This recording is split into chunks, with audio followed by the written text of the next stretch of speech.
নিককাট configuration করে ফেলি।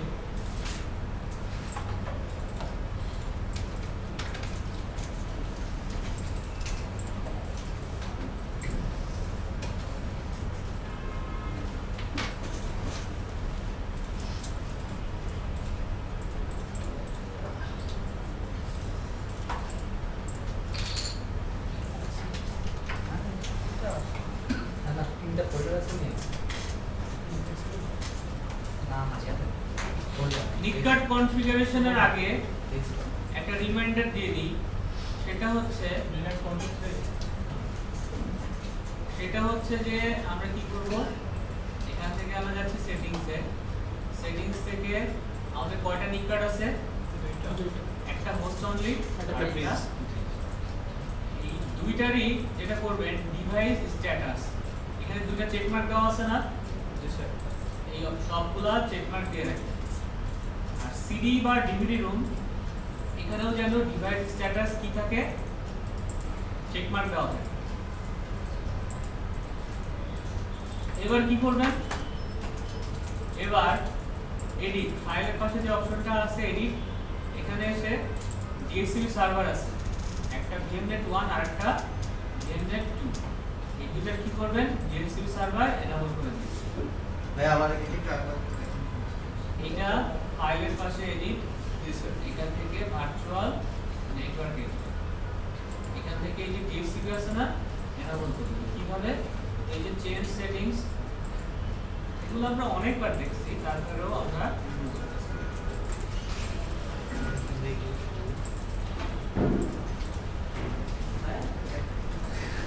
দেখছেন সবগুলা।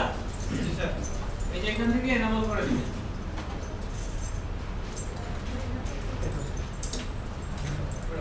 এনাবলিতে আছে ভাইয়া, কি এনাবলিতে আছে, ডিসেবল এর কাছে এনেবল আছে তা তো হ্যাঁ এনেবল করবেন। এনেবল তো আছে ও এনেবলের কাজ কি বলেন নাই, কি বলছেন? এনেবলই আছে। এনাবলি আছে। আচ্ছা এটা হোস্ট অনলি একটা নেট কেন, আমি তো ব্রিজ নেওয়া বেজ দিলেন দেখা সে সিস্টেমে কি সব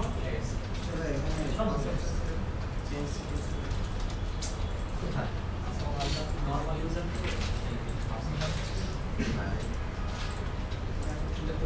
কি যেন ভাইটার নাম সবকিছু ভুলে গেছে, সাদ্দাম ভাই সাদ্দাম ভাই সব কিছু ভুলে বসে আছে। ডিএমআই একটা নেটওয়ার্কিং ক্লাস করলাম, সব নেট কোনটা ব্রিজ কি সেটিংস করলে কি আসবে না আসবে সব ভুলে বসে আছে। ব্রিজে তো দেওয়া আছে ভাইয়া, আমার হোস্ট অনলি আর ব্রিজ দুইটা দেওয়া আছে, সবই দেওয়া আছে। তাহলে ওখানে নেট কেন? আচ্ছা এখন আমরা নিককাট কি করব, কনফিগার করব। নিককাট কনফিগার করার জন্য আপনারা যে লোকেশনে আসবেন সেটা হচ্ছে vi etc sysconfig, এরপরে আসবেন নেটওয়ার্ক -script। এখন আমরা ট্যাব দিয়ে দেখব যে আমাদের এখানে একটা ইকো 0 আর একটা ইকো 1 আর একটা যেটা আছে এলো, এটা হচ্ছে লুপব্যাক। ইকো 0 দেখে কি মনে হচ্ছে, এটা আমার হোস্ট অনলি, তাই তো? এটা আমার হোস্ট অনলি না? আর ইকো 1 হচ্ছে আমার ব্রিজ। তো আমাদের তো ডিএসসিবি সার্ভার আছে না? এখন আমরা এখান থেকে আইপি নিব।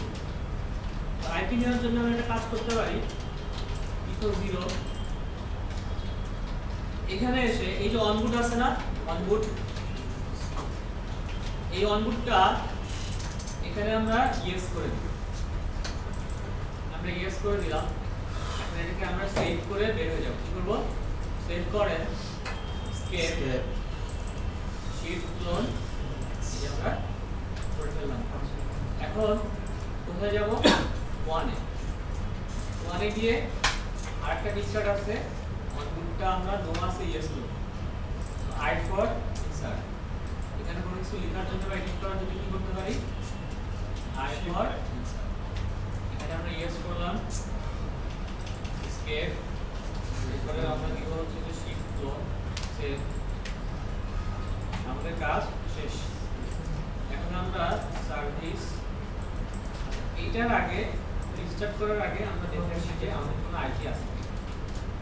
দেখেন আইপি দেখার জন্য আমরা কি লিখছি এখানে ইনফো, এখানে আইপি দেখাচ্ছে, অলরেডি আইপি চলে আসছে। তো আমরা সার্ভিস নেটওয়ার্ক কি করব, রিস্টার্ট।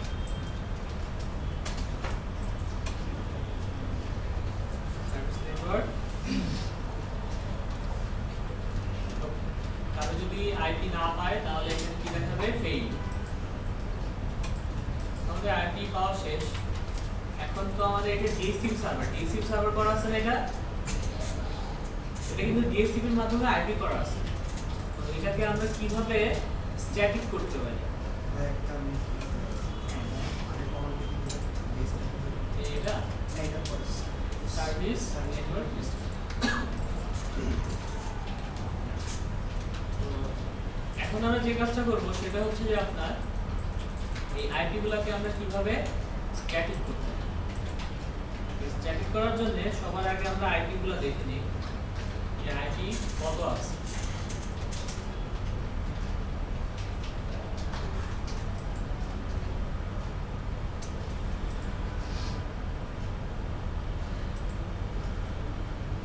আমার ব্রিজের আইপি আছে কত, 76,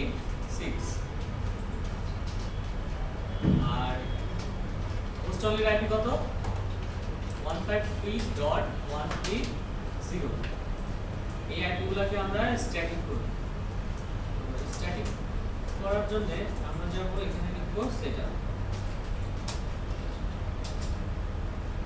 আপনি যদি ফায়ারওয়ালটা বন্ধ করে দিতে চান, এখানে স্টার্ট দেওয়া আছে না, অর্থাৎ আপনি যদি আমি যদি এখানে স্পেস বার প্রেস করি তাহলে স্টার সাইনটা উঠে যাবে, তার মানে কি ফায়ারওয়াল এখন ভিজিবল হয়ে যাবে।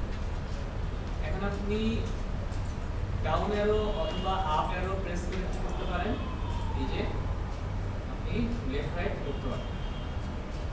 আমরা ওকে করে কি করলাম, ফায়ারওয়াল অফ করে দিলাম, এরপরে ইয়েস করলাম, ফায়ারওয়াল অফ করে। এখন এখানে দেখেন নেটওয়ার্ক কনফিগারেশন, তারপরে যাচ্ছি ইউএস কনফিগারেশন। আমার কয়টা নেটওয়ার্ক কার্ড আছে, দুইটা। ইথো 0 হচ্ছে আপনার হোস্ট অনলি, ইথো 1 হচ্ছে আপনার বেস। এইখানে কি করেছি, স্টার্ট দেওয়া আছে না, স্টার্ট দেওয়া আছে মানে এখানে ডিএসসিবি ইউজ করতেছে। তো এটাকে ডিসেবল করার জন্য কি করবেন, স্পেস বার। এখানে আইপি গুলো লিখেন 192.168.153 কত ছিল আইপি, 130। এখন আমার সাবজেক্ট মাস কত ছিল, 255.255। হ্যাঁ বলেন, আমার ডট 255.0 গেটওয়ে আমাদের না হলেও চলবে। আর ডিএনএস কনফিগার করার জন্য মনে আছে যে আমরা এই আইপিটাকে ডিএনএস হিসেবে কনফিগার করতাম, মনে আছে সবার? তাহলে প্রাইমারি ডিএনএস কোনটা হবে, আগে 192.168.130 ওকে করি। এখন এখানে আসেন, এখানে কি করা আছে, এটা এনেবল করা ডিসেবল করা। তো আপনি যদি চান যে এটাকে স্ট্যাটিক করে দিতে, আপনি স্ট্যাটিক করে দিতে পারেন, কোনো সমস্যা নেই। আমরা ওকে করে দিচ্ছি। এখানে আমরা সেভ করব, ডিএনএস কনফিগারেশন আসেন, দেখেন কি বলতেছে এখানে। ওই যে আপনার অটো করা আছে না, অটো করার জন্য কি করছে, সবগুলা ডিএনএস এখানে অটোমেটিক্যালি সে নিয়ে যাচ্ছে। তো আমরা এখানে কোনো কিছু করব না, আমরা এরপরে আরো কনফিগারেশন চেক করব।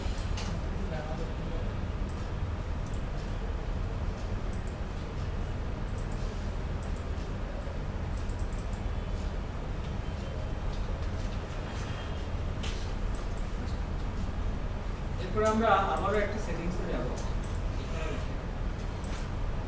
তো 1 ইথো 1 এ এসে এখানে আমরা অনবুটটা যদি নো করে দিই, ইয়েস আছে না, আমরা ইয়েস করছি। ইয়েস এর মিনিংটা কি হচ্ছে, এখানে আপনি যখন মেশিনটা রিস্টার্ট করবেন সঙ্গে সঙ্গে এই নেটওয়ার্ক কার্ডটা কি হয়ে যাবে, অ্যাক্টিভ হয়ে যাবে।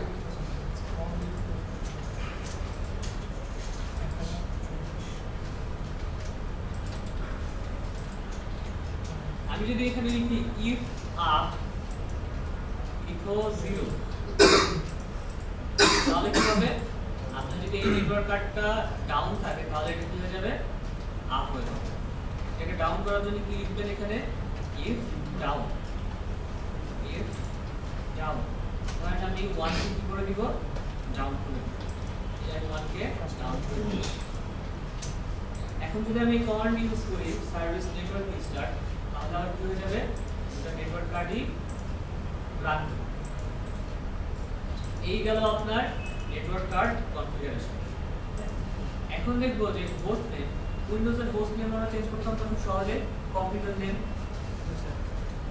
এইখানে আপনার হোস্ট নেমকে কিভাবে চেঞ্জ বা হোস্ট নেম আমরা দেখতে পারবো কিভাবে একটু খেয়াল করেন। এখানে লিখব আমরা হোস্ট নেম। আপনার কম্পিউটারের হোস্ট নেম কি? এরপরে যদি আমরা লিখি ns1 host name dot fluency.com, তো এবার আমরা হোস্ট নেম চেক করি চেঞ্জ হয়েছে না?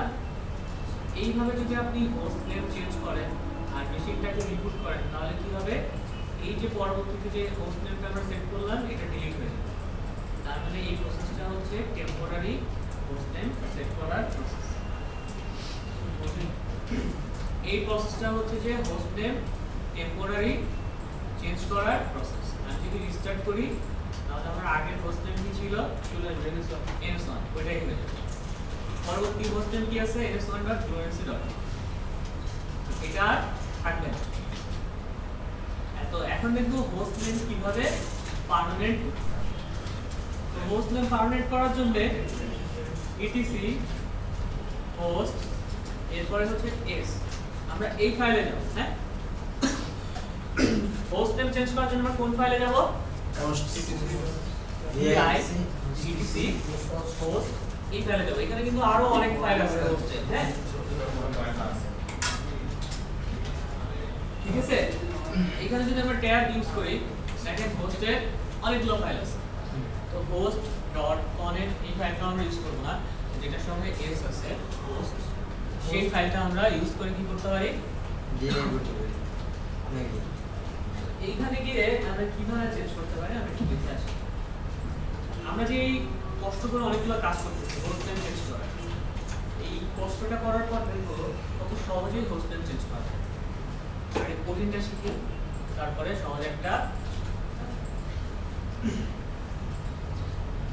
এখানে আসি, আসছেন সবাই? এখানে লেখার জন্য কি করতে হবে আমাকে?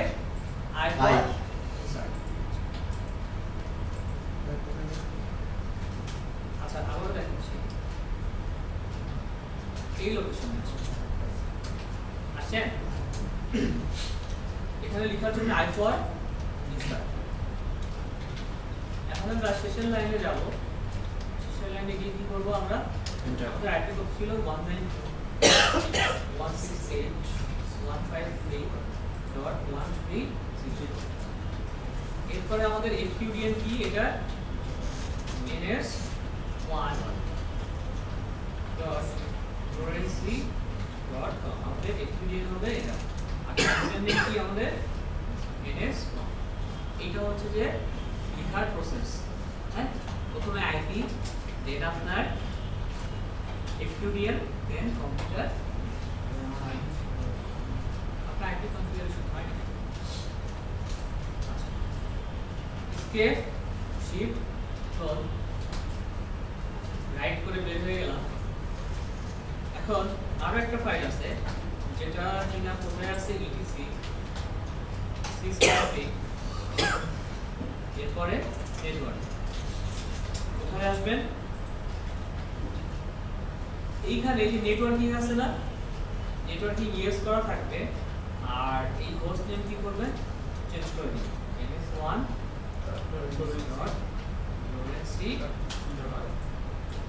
escape shift clone x। এবার আমরা চেঞ্জ করি সার্ভিস নেটওয়ার্ক করব সিস্টেম।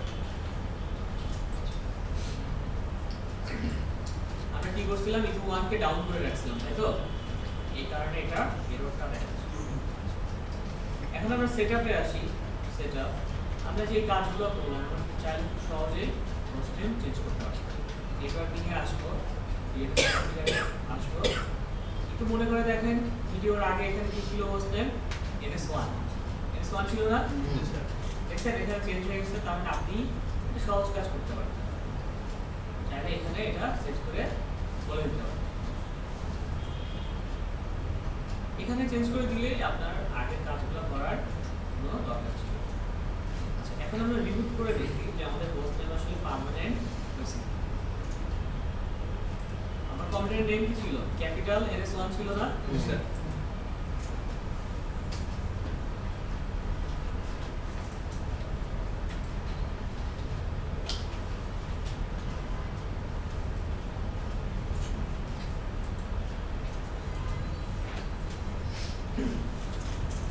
ইন্টারনেটে যে কোডগুলো দিচ্ছি ওইগুলো দিয়ে দেন, হ্যাঁ আগের দিনের ওইগুলো প্র্যাকটিস করেন, কারণ আপনারা ভিডিও দেখেন না।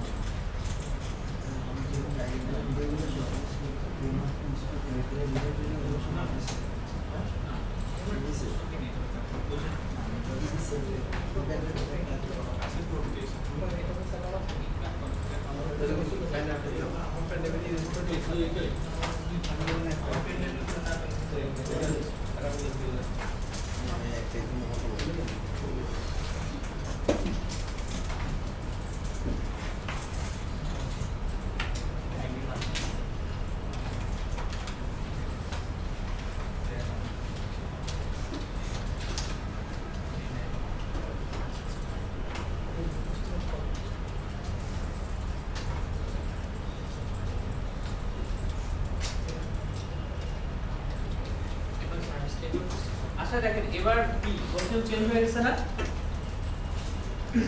খেয়াল করছেন সবাই? জি স্যার আমার কিন্তু কোশ্চেন চেঞ্জ হয়ে গেছে। তার মানে কোশ্চেন পার্মানেন্ট করার আমরা দুটো প্রসেস দেখলাম, একটা টেম্পোরারি ছিল আর একটা পার্মানেন্ট ছিল। পার্মানেন্টের কয়টা প্রসেস দেখলাম, সেটা আমরা লিও করতে পারি, আবার হোস্ট ফাইলে আমরা এনভিডিও করতে পারি। আরো কিছু ফাইল আছে, আপনি যদি ডিএনএস কনফিগার না করে যদি হোস্ট নেমগুলো রিজলভ করতে চান তাহলে আমাদের আরো কিছু ফাইল আছে, যেটাকে বলা হচ্ছে resolve.conf। এখানে টার্মিনাল যায়, আরো কিছু ফাইল আছে, সেটা হচ্ছে যে আমরা ক্যাট করে দেখি, ক্যাট etc এটা হচ্ছে resolve.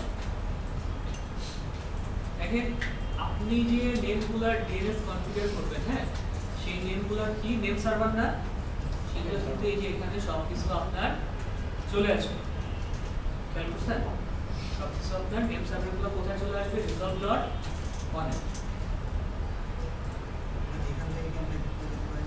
হ্যাঁ এখান থেকে আমরা এডিট করে দিতে পারি, আমরা চাইলে ওইগুলোকে হ্যাশ করে দিতে পারি। খেয়াল করেন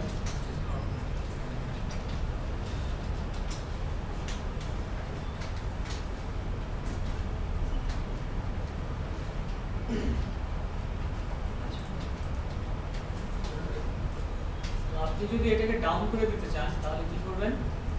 নো, আমার এটা দরকার নেই, হ্যাঁ আমরা লোকালি কি করবো? ডিএনএস কনফিগার করব।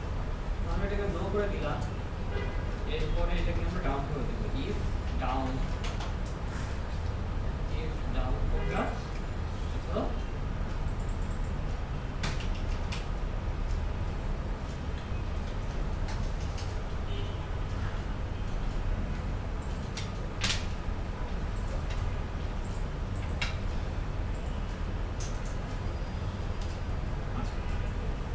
এখন আমরা resolve.conf ফাইলে যাই,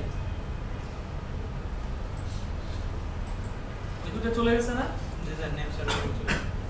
তার মানে আপনার নিক কার্ডে যেসব ডিএনএস সার্ভারের আইপি থাকবে সবগুলো কি করবে? এখানে শো করবে। এবং আপনার এফকিউডিএন ওই যে সার্চ gloryc.com এখানে কি করতেছে? শো করবে। এই যে নেটওয়ার্ক ম্যানেজার এটা কিন্তু অটো জেনারেটেড, কোন ফাইল জেনারেট করতেছে? এই যে এখানে যে এন্ট্রিগুলো আছে এগুলো কে জেনারেট করতেছে? এগুলো জেনারেট করতেছে আপনার এই ফাইলটা, আমরা একটু দেখাই, sysconfig। এই যে নেটওয়ার্ক নামে একটা ফাইল আছে না, এই ফাইলটা জেনে বুঝছেন রিলেশনগুলো? আমাদের হোস্ট নেম কনফিগার করা শেষ, আমাদের আইপি কনফিগার করা শেষ। এখন দেখবো যে আসলে সফটওয়্যার কিভাবে ইনস্টল। আমাদের একটা আরসি ফাইল আছে না রেড হ্যাটের, এখানে 3700 প্যাকেজ আপনার দেওয়া আছে। কতগুলো প্যাকেজ? 3721টা প্যাকেজের মতো দেওয়া আছে। আচ্ছা 1261 ইনস্টল দিলাম। আমরা 1261 ইনস্টল দিছিলাম। হ্যাঁ আমি 1261টা প্যাকেজ দিয়েছি। এগুলি